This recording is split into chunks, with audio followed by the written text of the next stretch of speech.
In a moment, you'll hear James Stewart as the six-shooter, just one of the many fine programs brought to you Sundays on NBC. Later this evening, listen to the NBC Star Playhouse with two of your favorite stars. Hear Stroke of Fate and the story of what might have happened if fate had reversed historical facts. And be sure to keep tuned for the dramatic story of Last Man Out. It's a wonderful lineup of great programs, all of them heard only on NBC. James Stewart as the six-shooter.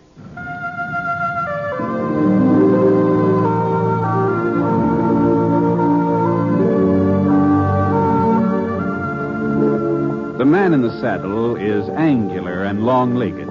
His skin is sun-dyed brown. The gun in his holster is gray steel and rainbow mother of pearl. Its handle unmarked. People call them both the six-shooter. The NBC Radio Network presents James Stewart as the six-shooter, a transcribed series of radio dramas based on the life of Britt Ponsett, the Texas plainsman who wandered through the Western Territories, leaving behind a trail of still-remembered legends.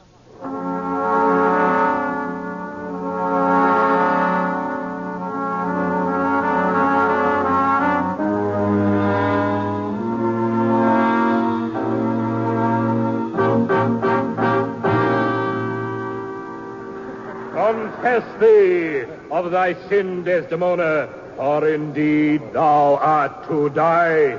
My Lord Othello, have mercy on me. I say amen. And you, mercy too. I never did offend you in my life. Oh, perjured woman. Oh. Nay, I speak the truth. I never did offend. You're offending us, lady. Hey, who is this guy Shakespeare anyway? Oh, banish me, my lord, but kill me not. Don't, trumpet. Kill me tomorrow, but let me live tonight. Please say kill her tonight. Yeah, let's get it over with. Nay. Milady, if you strive... But half an hour. Holy mackerel, not another half hour then. Go on, Othello. Put her out of her misery. How about our misery? Ladies and gentlemen. Ladies and gentlemen. He certainly don't mean us. Ladies and gentlemen. It appears that our thespian efforts do not meet with your approval. Appears? My company and I have played before all the crowned heads of Europe. We thought the enlightened community of Virtue City would welcome an opportunity to witness the works of the immortal bard as performed by Madame de la Seine, the distinguished French actress, and by your humble servant. We were mistaken. To err is human, to forgive divine. I forgive you. The performance is concluded. Good night. Hey, now, just a minute. You mean you ain't going on to the end of this thing? You have understood me correctly, sir. What's Shakespeare gonna think? Yeah, what about the money we paid? Do we get it back? What about... Silence, please. My company has more than earned a meager pittance. You ain't earned nothing until the show's over. That's right. Either you finish up your acting up there, you give us our dough. Right. This ultimatum is outrageous. I reject it flatly. Just you stay up there on that stage, mister. I said... Please, sir, please, there are ladies present. Someone might be injured. You going on with the show, ain't you? Well... The performance will continue. But under protest, sir. Under severe protest.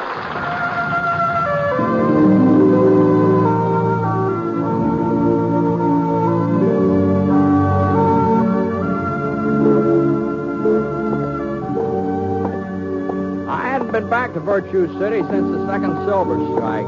The first mines played out, 10, 15 years ago, and the town had been crumbling away like a stale loaf of bread. But the new strike last spring, for the looks of things, is even bigger than the first one. The old stores all opened up again, and half a dozen new ones being built. The new railroad accounted for some of the prosperity. Anyway, that's why I'd come to town. I was supposed to meet the train from Chicago and pick up some spare parts for the pump at the Round Y Ranch where I was working. The train wasn't due until the next day, so I headed over to the hotel to see about getting a room. The clerk was sitting behind the registration counter looking through some kind of a contraption. I didn't know what it was. Sure had never seen a gadget like that before. Excuse me. Sorry, mister. Didn't know you was there. Well, I'd I like just to... got me new set of pictures. I sort of anxious to try them out, you know. Pictures? What? My stereoscope. Oh. Why, you seen a stereoscope before, ain't you, mister? No, can't say that. Why, it's the newest thing. All the folks back east have got them. Here, just let me show you, huh? Now, you wait a minute. Just wait till I find Niagara Falls. Yeah, here it is. Now, you just look through the front end there, huh? That's right. Well, I'll be doggone. Why, it just looks like that water's come right at you, doesn't it? Why, you'd think it was real. You'd think you were right there. Here, just let me show you another one, huh? Now, let me see. Oh, yeah, pyramids. I'm the only fellow in town got the pyramids. The pyramids? Yeah, they're in Egypt, you know. Yeah. Huh? There. Now, how's that? Why, just look at... Oh, I can't believe it. Well, that fella's standing out in front of the pyramids. It's just like you could touch him. You could just reach out and touch him. I've never seen anything like that before in my life. Yeah, you just wait till I find that redskin to shooting an arrow. That golly way he's aiming it. Well, if you didn't know it was a picture, you'd swear he was looking at... Key, if you please. Oh, sure, Mr. Plunkett, sure. And you may as well have my bill ready. We'll be checking out this afternoon. Oh, thought you were supposed to give another show tonight. The performance has been canceled. Hey, Arch. I beg your pardon, sir? Arch, well, don't you remember me? You seem to have the advantage, sir. I don't believe that... Britt Punset. Well, what the thunder are you doing in Virtue City, Arch? Why, I haven't seen you since our triumphal tour of Texas, wasn't it, Britt? What? When we were the honored guests of the governor, my company and I. You remember he insisted that we stay at the executive mansion? Now, Arch. I shall never forget the warmth of our reception there. The people of Texas have a true appreciation of the art of the drama, unlike some of our more recent audiences. Audiences? Well, come along, old boy. Come along. You must join us for a spot of tea. Marguerite would be so delighted to see you again. Marguerite? Who's she? My lovely wife. Oh. Don't tell me you've forgotten her. Well, no, I thought her name We've was... taken the presidential suite, of course. If you'll just follow me. Well, now, hold on, Arch. I've got to see about a room for myself. Oh, nonsense. The clerk will take care of these trivial details. This way, dear boy. This way.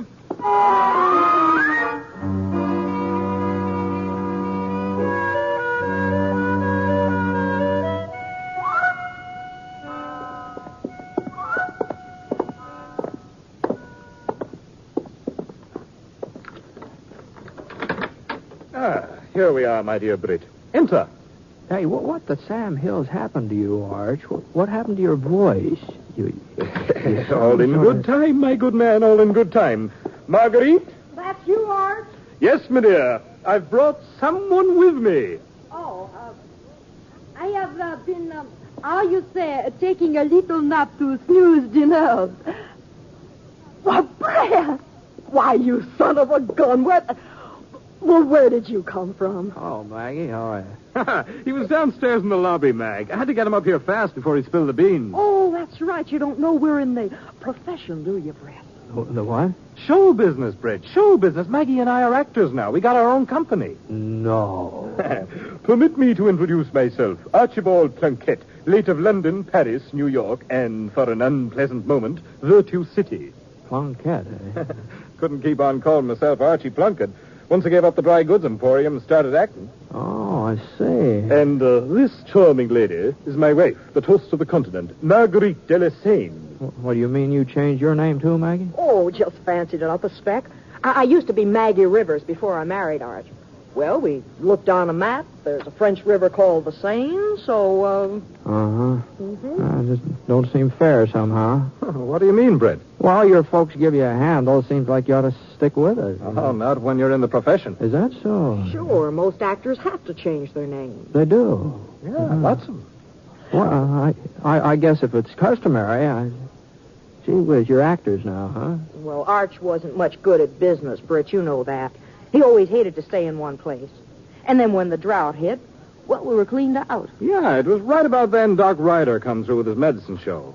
Remember the Doc, Britt? Oh, yeah, sure. His guitar player left him flat. Run off with that girl who used to do the singing, the one with the yellow tights. Yellow tides? I don't think... yeah. So the Doc needed somebody to take their place, and, well, Maggie always had a real sweet singing voice, and seeing as how we were broke anyhow. Doggone tights never did fit me. Well, you're not still with the medicine show, are you? Oh, we sure ain't. Anyhow, we struck out on our own, started in doing serious acting. You know, Shakespeare. Shakespeare? Oh. To be or not to be, that is the question. I see. Whether 'tis nobler in the mind to suffer the slings and arrows of outrageous fortune, or to take up arms against a sea of troubles, and by opposing That's pretty good. end them. That's Hamlet. Oh, yeah. Oh, that's... To tell you the truth, Britt, I was going to appear as the melancholy Dane this very evening. But circumstances have compelled us to abandon the production. Is that so? Yeah, there was little trouble during our performance of Othello last night. You mean the folks didn't like the show? Well, when they started shooting up at the ceiling, that was the impression that we got. Well, now, they shouldn't have done that. I couldn't agree with you more completely. Anyway, we're going on to Rocky Falls. Maybe folks there'll have a little more... Oh, who on earth? Right, now, you won't say anything. You won't give us away. Oh, no, of course not. Your servant, sir? Forgive me for intruding. Are you Archibald Plunkett, the actor? I am he. Delighted to meet you, Mr. Plunkett. And what may I do for you, sir? I happen to be spending the day in Virtue City, and I saw a theatrical poster advertising a performance of Hamlet, one of my favorite plays. Unfortunately, when I tried to buy tickets, I was informed that your company isn't appearing this evening. That is correct, sir. A sudden change in our schedule. We have so many engagements, we're unable to fill them all. I understand, Mr. Plunkett. I understand. The vagaries of show business. See, I happen to be in the theater myself. Indeed? My card. No, thank you. I'm sorry I won't have the opportunity of witnessing your performance. Good afternoon. Good afternoon, sir. Old faker. Why, I bet he's no more in show business than you are, Britt. Probably thought we'd give him a couple of free passes. Oh, no. Oh, Arch, what's the matter? Oh, no. It couldn't. I'm seeing things. Britt? Here, Britt, what's it look like to you? The name on this card. What's it say? Let's see. It says Barnum. P.T. Barnum. Yeah, that's the name, all right. Printing's real clear.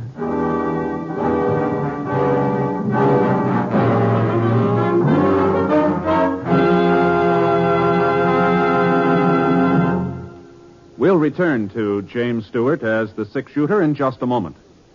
Now, during the holiday season, with more cars than usual on the road and adverse weather conditions, think a minute. If a child should dash across an intersection, if a tire should blow out, could you stop in time to save a life? As always, during a holiday season, you must be more alert than ever in following simple safety rules. Keep your windshield clear of fog and snow. Be certain your headlights and wipers are working properly. In wet weather, never slam on your brakes. It's a sure way to put your car into a skid. And always follow other cars at a safe distance. Don't be one of those unfortunates who will lose his life in a traffic accident this Yuletide. Be careful, friends. Live to have a safe and happy Christmas.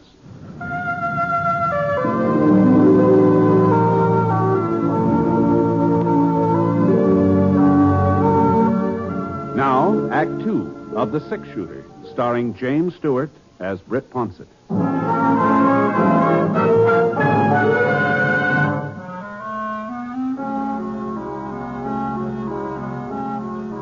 For the next couple of minutes or two, Arch and Maggie just stood there, looking at each other.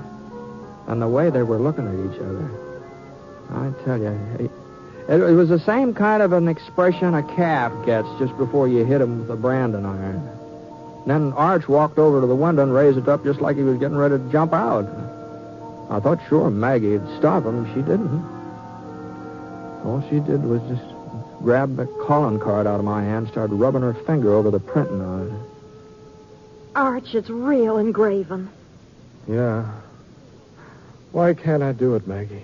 Why can't I end it all right here and now? Oh, now, what are you talking about, Archer? What's got into you folks, anyhow? P.T. Barnum, Britt. You know who P.T. Barnum is, don't you? Well, he said he was in show business. In show business? He is show business.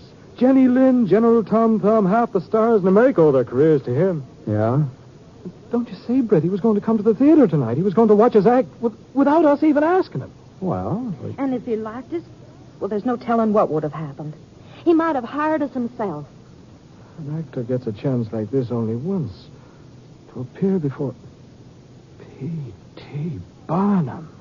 Arch, maybe it's not too late. It is too late. No, listen now. Now, the company is still in town. All we'd have to do is unpack the The costume. performance has been canceled, Maggie. Then we'll uncancel it. I'll round up the rest of the cast, change your train tickets. Sure, that's it. And you get over to the Opera House. Make sure they haven't let it out to somebody else. Yeah. Oh, no. No, what about an audience? Oh, yes. Well, I tell you, give some of the kids around town passes. They'll spread the word quick enough. Well, now, just don't stand there, Arch. Get moving. Oh, all right, Maggie. Yeah. All right. All right. Well, Maggie, I guess Britt. I'm... Britt, now you go and find Mr. Barnum. What? He must be staying in the hotel. The clerk will give you the room number. Well, Tell him we rearranged our schedule again. We're playing Hamlet tonight. But for heaven's sakes, don't let him know it's because of him. Oh? And tell him he won't need tickets. We're saving him the front box. Well, hurry up, Britt, hurry up. Before I make some other plans. All right, sure. All right, Maggie.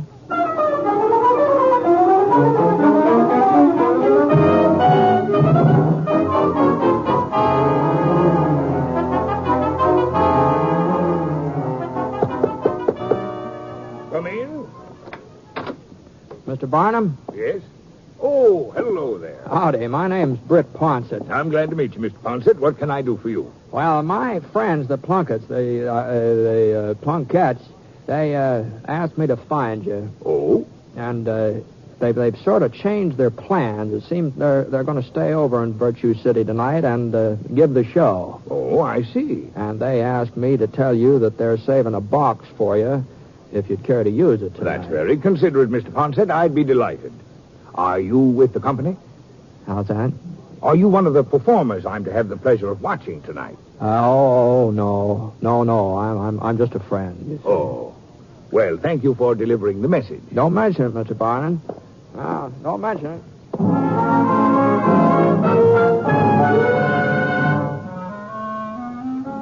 Well, I didn't see any more of Arch and Maggie that afternoon. I figured they'd have plenty to keep them busy. This acting job's about like anything else, I guess. There must be a certain amount of work to it. Anyway, about 7 o'clock, I was up in my room putting on a clean shirt, getting fixed up to go to the theater and watch their play. Hey, man. Hello, Britt. Oh, hello, Arch. Maggie. Well, what's the matter? You're just born under an unlucky star, I guess. Oh? It's my fault. I never should have suggested giving a performance tonight in the first place. Well, what, couldn't you get the Opera House? No, it's available. Well, Mr. Barnum's coming. He told me so himself. Heaven forbid. Well, I thought you were so anxious for him to see you.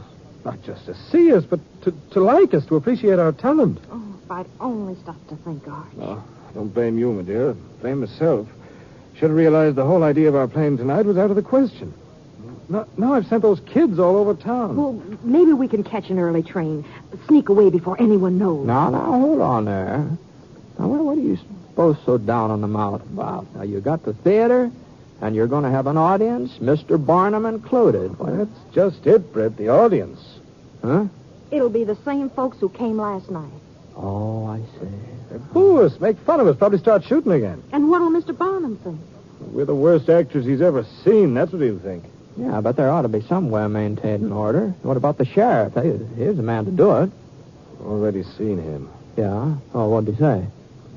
Said we ain't any better than we was last night. He's advising the boys in the audience not to aim at the ceiling. Is that so? One big opportunity, Britt. And it's ruined before we ever got started.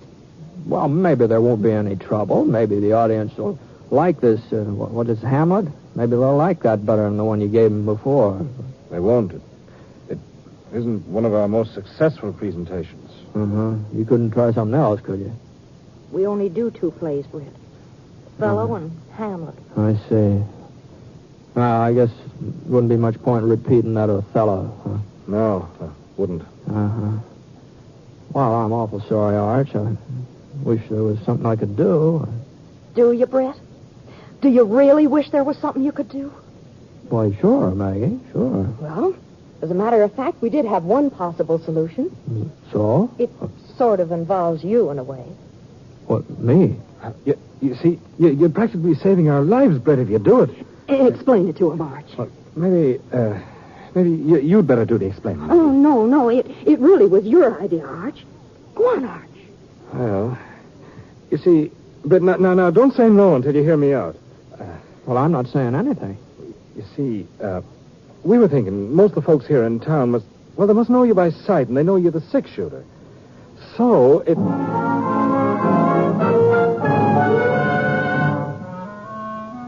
Well, I said no. You can be darn sure of that. And I kept saying it over and over and over again for the next hour and a half. What they were suggesting was just tomfoolishness, that's all. I just had to turn them down, that's all. I just had to do it. And they must have known I wouldn't agree to a thing like that. But no matter how hard I talked, they just talked harder. And being actors, they had strong voices, too, you know. Well, the next thing I knew, somehow they'd managed to drag me along with them to the opera house.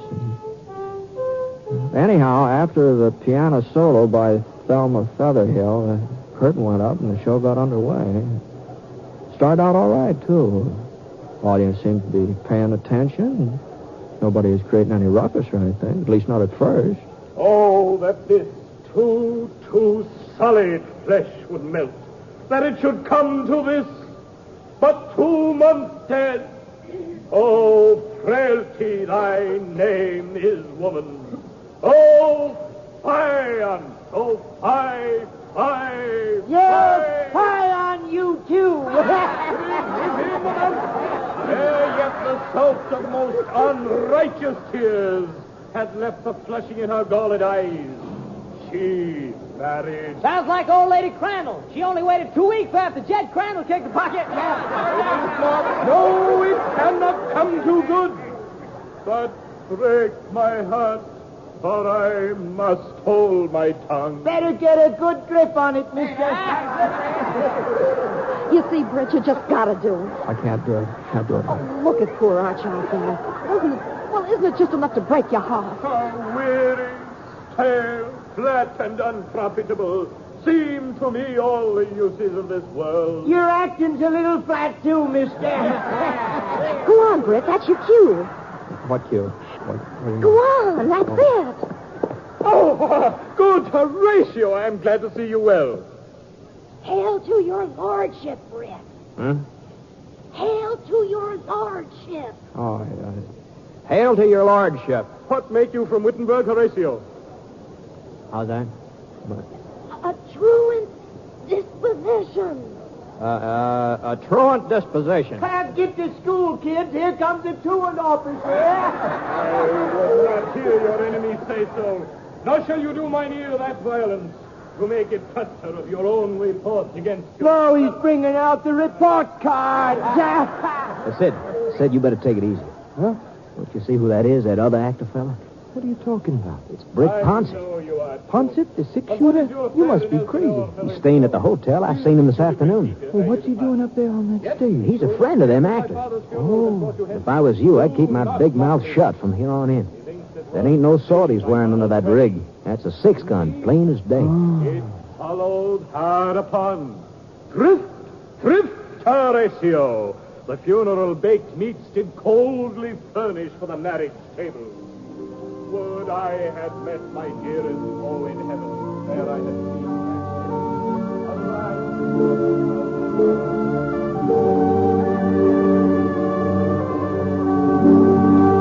Oh, woe is me. Now cracks a noble heart. Good night, sweet prince. Sweet, And flights of angels sing thee to thy rest. Rest. And flocks of angels sing you to your rest.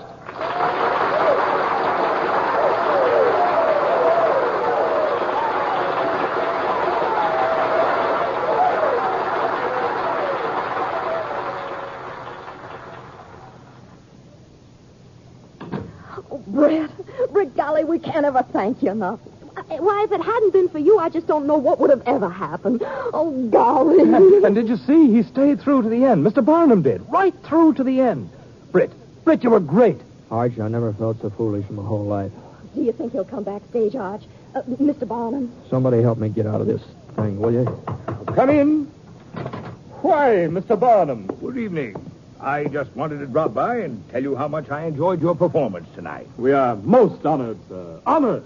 Your future in the theater is assured. And you there, Ponset. Who, me? You told me you weren't an actor. Oh, he was just sort of filling in, Mr. Barnum. Oh, I realize you weren't up in the part, Mr. Ponset. But such stage presence. Why, the way that audience quieted down when you walked on, I've never seen anything like it before in my life. Never. Now, if you're seriously interested in the theater as a career, I would be very happy. No, thanks very much, Mr. Barnum. I am not interested. No, that's real kind of you, but no, thank. Oh, no.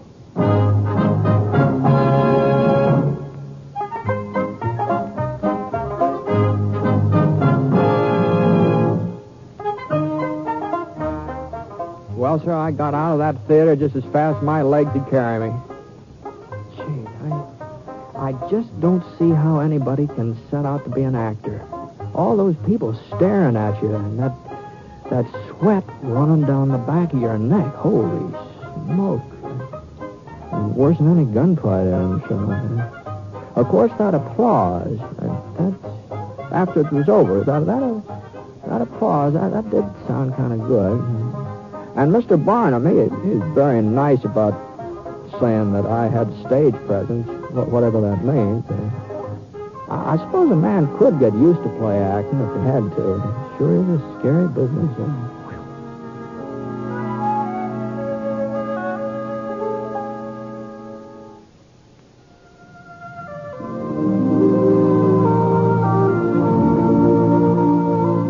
The Six Shooter is an NBC Radio Network production in association with Review Productions. It is based on a character created by Frank Burt, and the transcribed story is written by him. Mr. Stewart may currently be seen in the Universal International picture The Glenn Miller Story. Others in the cast were Michael Ann Barrett, Tony Barrett, Ted Bliss, Marvin Miller, and Dan O'Herlihy. Special music for this program was by Basil Adlam, and the entire production is under the direction of Jack Johnstone. All characters and incidents were fictitious, and any resemblance to actual characters or incidents is purely coincidental. This is Hal Gibney speaking.